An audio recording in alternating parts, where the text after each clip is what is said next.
नमस्कार, मैं सत्येंद्र कुमार और आज बात करेंगे हम यूपी की राजनीति के बारे में।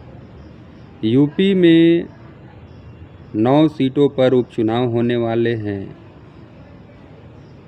जो काफ़ी सुर्खियों में हैं और तमाम तरह के बयानबाजी चल रही है। महाराष्ट्र और झारखंड के साथ साथ जितने भी खाली सीटें थी वहाँ सभी पर उपचुनाव हो रहे हैं, जिसमें से यूपी की 9 सीटें भी हैं।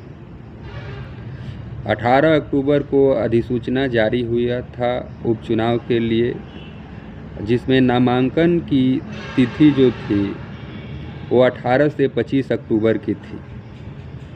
नाम वापसी की तिथि 30 अक्टूबर की थी और वोटिंग 13 नवंबर को होंगे और रिजल्ट जो है वो 23 नवंबर को आएंगे।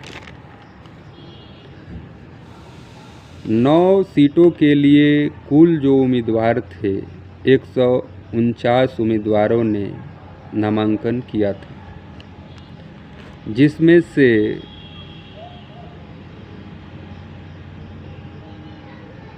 मीरापुर से 34 उम्मीदवारों ने नामांकन किया था, कुदरकी से 19 उम्मीदवारों ने नामांकन किया था, गाजियाबाद से 19 उम्मीदवारों ने नामांकन किया था, खैर से 16 उम्मीदवारों ने नामांकन किया था, करहल से 10 उम्मीदवार, शीश-मऊ से 11 उम्मीदवार, फूलपुर से 19 उम्मीदवार और कटहरी से 14 उम्मीदवार, मझवा से 17 उम्मीदवारों ने नामांकन किया था।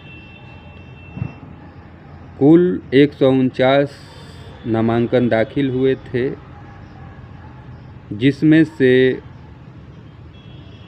95 जो उम्मीदवारों का पर्चा था वो सही पाया गया, जिसमें से 5 उम्मीदवारों ने अपना नाम वापस ले लिया। कुंदर से उम्मीदवार जो थे वो जयवीर सिंह और ब्रिजनंदन सिंह, ये दोनों निर्दलीय प्रत्याशी थे, दोनों ने अपना नाम वापस ले लिया। मीरापुर से शाह मोहम्मद राणा जो निर्दलीय थे, उन्होंने अपना नाम वापस ले लिया। शीश-मऊ से मोहम्मद आफ्ताब शरीफ जो राष्ट्रवादी जनतांत्रिक पार्टी के उम्मीदवार थे, उन्होंने भी अपना नाम वापस ले लिया। कटहरी से कृष्णावती हैं जो राष्ट्रीय भागीदारी पार्टी से उम्मीदवार थी, उन्होंने भी अपना नाम वापस ले लिया। अब 9 सीटों पर 90 प्रत्याशी जो हैं वो मैदान में हैं। सत्तारूढ़ पार्टी बीजेपी ने 9 में से 8 सीटों पर अपना उम्मीदवार उतारा है, जबकि एक सीट जयंत चौधरी की पार्टी को, जिसका नाम आरएलडी है, उसको एक सीट दी है, जबकि मुख्य विपक्षी दल समाजवादी पार्टी है और 9 सीटों पर अपना उम्मीदवार उतारी है, जबकि कांग्रेस के 2 उम्मीदवार इस चुनाव में मैदान में हैं, लेकिन वो 2 उम्मीदवार भी समाजवादी पार्टी के ही सिंबल पर, साइकिल छाप पर ही चुनाव लड़ रहे हैं। 9 सीटों का उपचुनाव बीजेपी बनाम समाजवादी पार्टी है। हालांकि बीएसपी ने भी अपने उम्मीदवार उतारे हैं, लेकिन इस चुनाव में क्या प्रदर्शन रहने वाला है ये तो रिजल्ट आएगा 23 नवंबर को, तभी पता चलेगा। तो अब बात करते हैं कि किस सीट से किस पार्टी ने किसके उम्मीदवार बनाया है। करहल से अनुजेश यादव को बीजेपी ने अपना उम्मीदवार बनाया है, जबकि समाजवादी पार्टी ने तेज प्रताप यादव को अपना उम्मीदवार बनाया है और बीएसपी ने डॉक्टर अवनीश कुमार साक्य को अपना उम्मीदवार बनाया है। कटेहरी से धर्मराज निषाद को बीजेपी ने अपना उम्मीदवार बनाया है, जबकि समाजवादी पार्टी ने शोभावती वर्मा को कटहरी से अपना उम्मीदवार बनाया है और बीएसपी ने अमित वर्मा को अपना उम्मीदवार बनाया। गाजियाबाद से बीजेपी ने संजीव शर्मा को मैदान में उतारा है। समाजवादी पार्टी संजय सिंह राज जाटव को मैदान में उतारा है और परमानंद गर्ग को बीएसपी ने मैदान में उतारा है। खैर से सुरेंद्र दिलेर को बीजेपी ने मैदान में उतारा है, जबकि समाजवादी पार्टी ने डॉक्टर चारू कैन को मैदान में उतारा है और बीएसपी का यहाँ पर अभी उम्मीदवार का नाम हम नहीं बता पा रहे हैं क्योंकि इनका नाम हमें कहीं मिला नहीं। माझवा से सुचित्रा मौर्य जो हैं वो बीजेपी की उम्मीदवार हैं, जबकि ज्योति बिंद समाजवादी पार्टी से हैं और दीपक तिवारी बीएसपी के उम्मीदवार हैं। कुंदरकी से रामवीर सिंह बीजेपी के उम्मीदवार हैं और समाजवादी पार्टी से हाजी रिजवान ठाकुर को उम्मीदवार बनाया गया है, जबकि बीएसपी से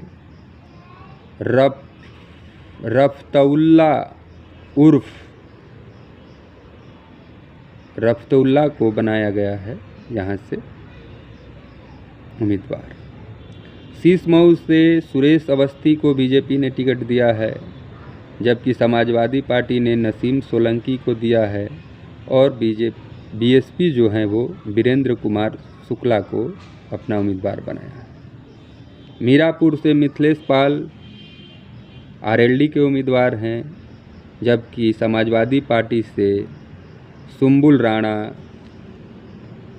मीरापुर से उम्मीदवार बनाए गए हैं और बीएसपी ने शाह नजर को उम्मीदवार बनाया है।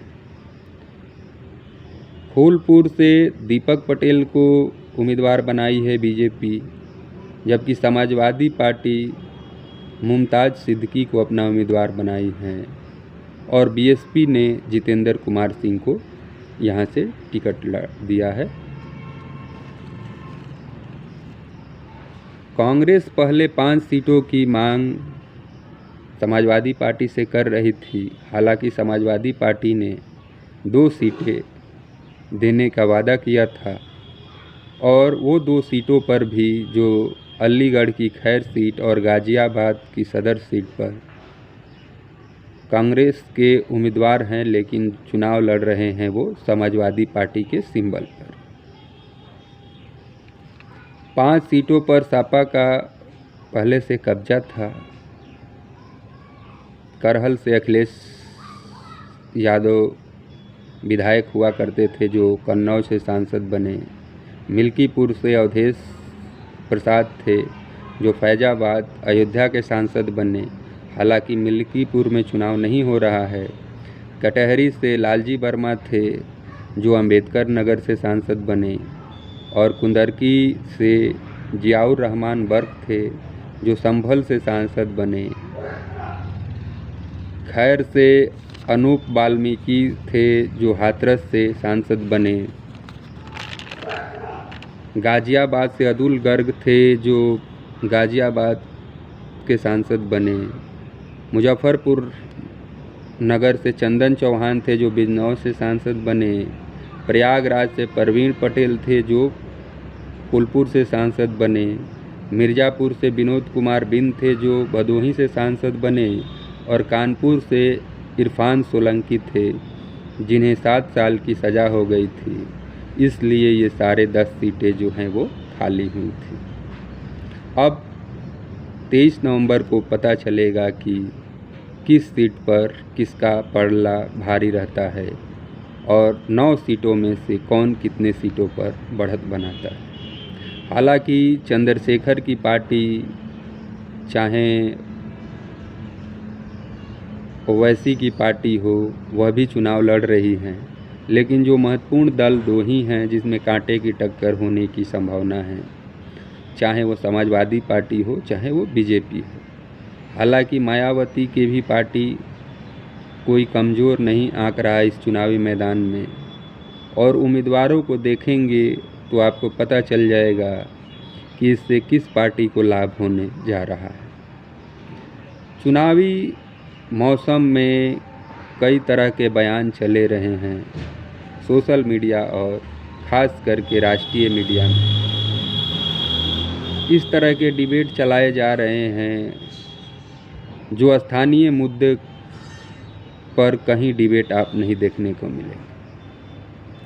कितनी हत्याएं हो रही हैं, कितने एनकाउंटर हो रहे हैं, कितने बुलडोज़र चल रहे हैं, बुलेट चल रहे हैं, और यूपी के जो मुख्यमंत्री हैं योगी आदित्यनाथ, वो नारे लगा रहे हैं कि बंटोगे तो कटोगे। कौन बंट रहा है और कौन कट रहा है, इस पर आप खुद समझदार हैं और इसके बारे में आप क्या सोचते हैं। वही समाजवादी पार्टी के मुखिया अखिलेश यादव एक इंटरव्यू में कह रहे हैं कि बीजेपी के विधायक को बीजेपी के ही कार्यकर्ता जूतों से पीट रहे हैं और उनका एफआईआर भी दर्ज नहीं हो रहा है। तो उन्होंने उस टीवी चैनल पर अपना नारा दिया कि बंटोगे तो पीटोगे। तो इस तरह के नारा से कितना यूपी का भला होगा ये तो आप ही जानते हैं। हालांकि 9 सीटों से न किसी की सरकार बनने वाली है, न किसी की सरकार गिरने वाली है, लेकिन इसे 2027 का सेमीफाइनल दोनों पार्टियां बता रही है। अब तो आपको पता चलेगा 23 नवंबर को कि इस पर क्या फैसला जनता मुहर लगाती है और किसके पक्ष में फैसला सुनाती है। आज इतना ही। नमस्कार, जय हिंद।